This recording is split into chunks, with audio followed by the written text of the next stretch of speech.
guys, welcome to Ally Edge.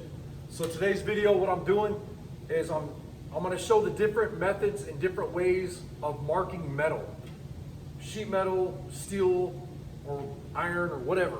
You know, if you're doing like metal fabrication or whatever, and you need a way to mark the metal, a lot of the times I get frustrated. Well, I used to get frustrated until I kind of started looking into it.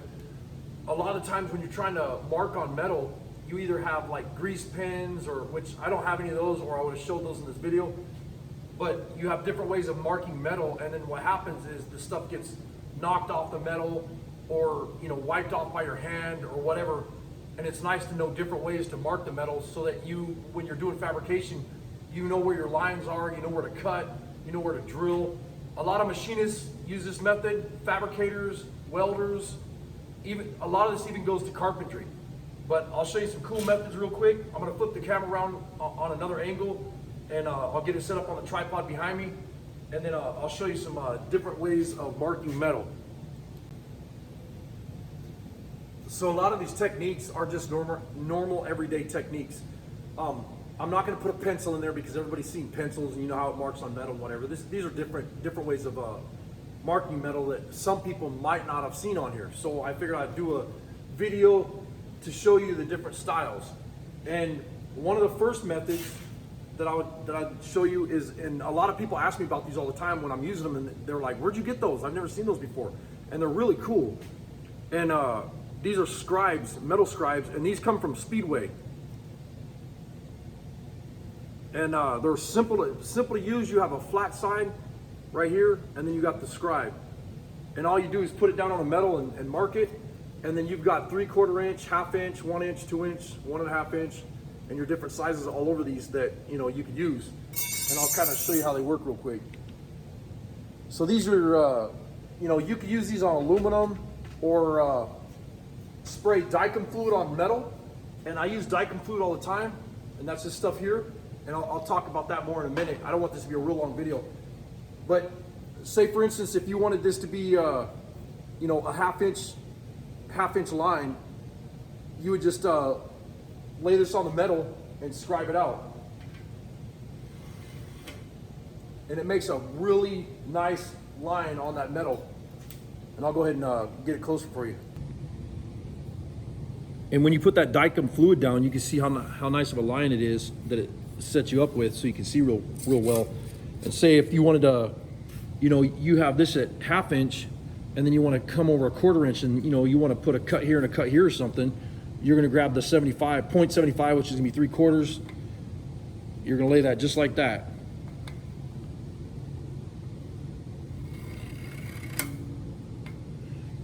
And then it gives you nice, crisp, clean lines right here. And then, obviously this is the same way.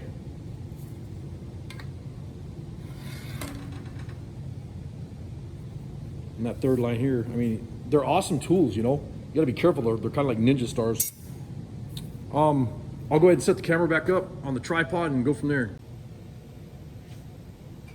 One of the other methods is a lot of times you're looking for a scribe or whatever, and a lot of fabricators and welders and machinists and whatever, they have all your different angle squares, and you have a center finder and whatever. But if you look at these, right here, this unscrews, and almost all these have this on there. And that's where your scribe is. And when you're using that layout fluid, or you need something to scribe with, that's all you got to do is, if you have some layout fluid on a panel, you pull out that scribe, throw your mark down, and obviously you can pull the square out, or the, damn, who the hell tightened that? If you wanted to put a square line on here or whatever, you have your scribe to do it with. And that's in the handle of almost all your squares like this. Which is just a cool trick because a lot of people don't know those are there. One of my favorite methods is like when we're making knives, and this is an old school method. Say you have a 1/4 inch drill bit and you have a 1/4 inch piece of metal. all you gotta do is have a flat surface to lay that down on, and you wanna find half of that 1/4 inch, which is gonna be 1/8 inch.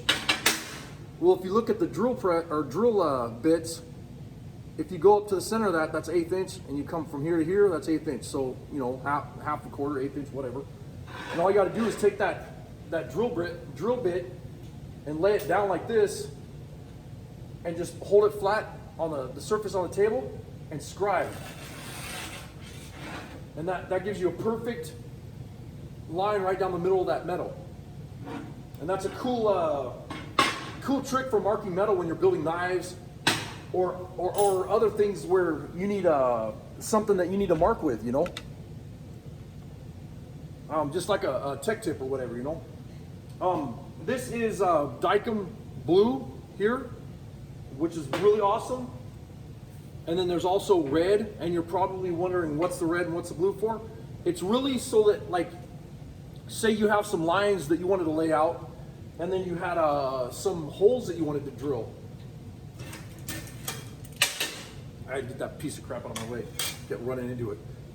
So you would, if you want to lay out some lines or lay out some different lines going another way or whatever, or holes that you want to drill, it's just depending on the panel what you wanted to use. I mean, there's really no difference with them. Is it one's red, one's blue, but they both scribe the same.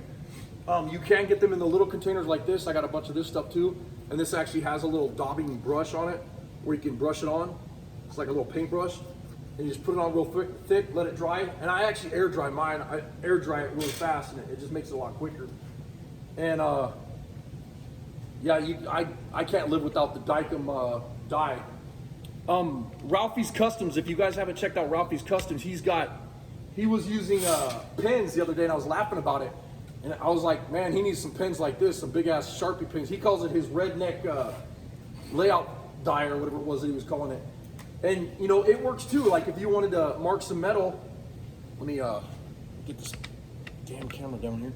If you wanted to mark out some metal, all you have to do is take a big Sharpie like this, and you get some of it blue Sharpie, red Sharpie, black Sharpie, it doesn't matter. And then you can go through and scribe it after it's dry, and it leaves a nice crisp line on that metal. But you could also use that Sharpie, you know, if you have the little ones, for drawing on stuff. And I like to put the red Dykum down sometimes so that I could put the black Sharpie marks over the top of that. And then the other thing that I like is the silver Sharpies, the little ones like this. Look how nice they go over the purple blue color. I mean, they show up so nice, like if you're cutting some lines like this, you know? I mean, they stand out like crazy. But for the real particular stuff like machinists and whatever, you know, of course, you're gonna be using a scribe. They have all sizes, all different shapes, sizes, and colors of Sharpies. I mean, there's the mediums, there's the super thick, and then there's the, you know, the ones that are like a 1/4 inch. Then you got the little ones, you have the red ones, the blue ones. I like to have those to mark metal, but not only mark metal, but using them for, you know, marking other things, you know, doing like what I'm talking about here.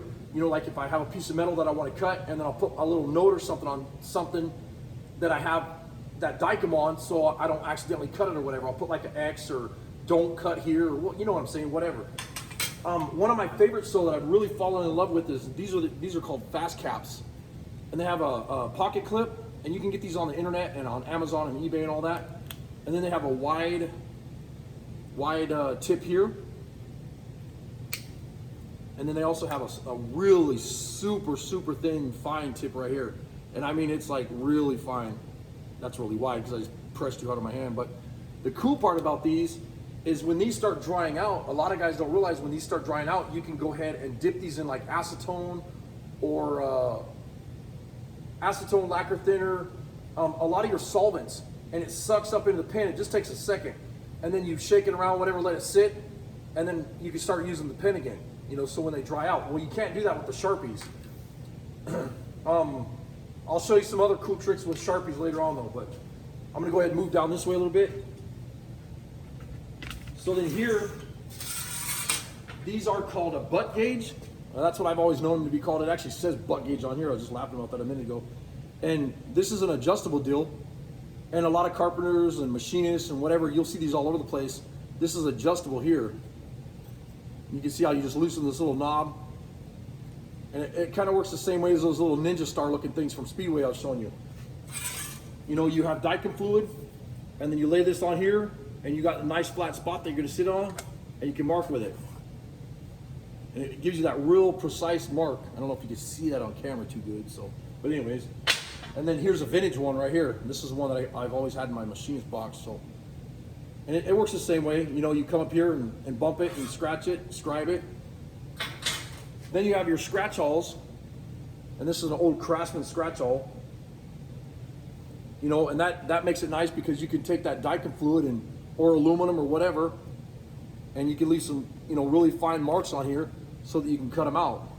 And it shows up really nice, you know, when you're trying to cut something. I recently just got this one. I really like it. The magnet's kind of a pain in the ass sometimes when you're doing fabrication because it fills up with all the little hairs and whatever, but it does have a cap that goes on the end of it. Sorry about that. It has a cap that goes on the end of it, and then it has a pocket clip. But I like it because you can spin this off, flip this around, put it back inside itself, and put the lid back on. That way you can carry it with you all the time. And you can use it when you need a scribe. You just pull it apart, and if you're scribing a bunch of stuff, doing some layout, you got that real sharp carbide tip on the end there, and it makes it really nice for scribing, you know, aluminum, stainless, or using the Dykum fluid with, you know. And then, you know, there's the ice picks and the scratch awls, and I mean they all work good, you know, for doing the same stuff, for scribing the metal. One of the things that everybody bitches at me about on YouTube is they're always pissing and moaning about me using veneer calipers to scribe metal. Well, the reason I do that is I'll get a measurement that I need, and I'll run it down the edge, and it leaves an awesome mark where you can see it really well. You see how nice that marks. And it's dead on, it's perfect, it's where you want it. But the problem is everybody pisses and moans that, oh, don't use veneer calipers. These are my old ones, they're broken. Stop your bitching, stop your whining, damn. I got a brand new pair that I use for doing measurements, and they're in a velvet case in my machinist box, so damn. People get all butthurt on here on YouTube, you know. And then if you got something that you want to do a lot of big marks on, you know, real big marks, this is my used set. Once again, it's not my new set. I have a brand new one of these too that's really nice. And you can open this real wide, and say you're building a gas tank for a car, you could lay out that mark, you know, scribe it like that, because these are really sharp on the ends, and when you're using layout fluid, it really helps. The other thing is too, is these, I believe they're called compass or compass scribe. I mean, I've heard them called all kinds of goofy crap.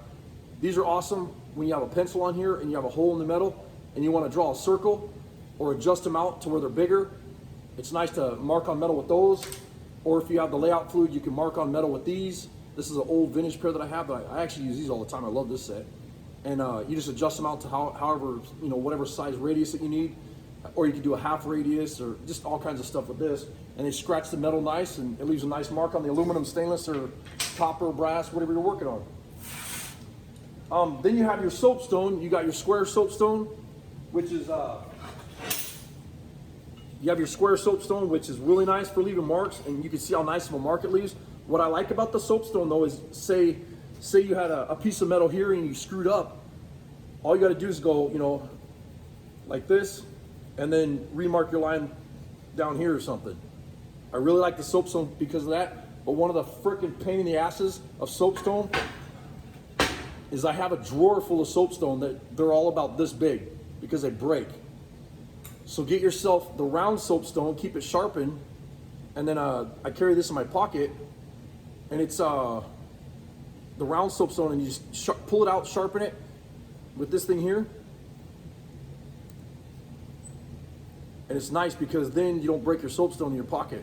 Super handy, I like these.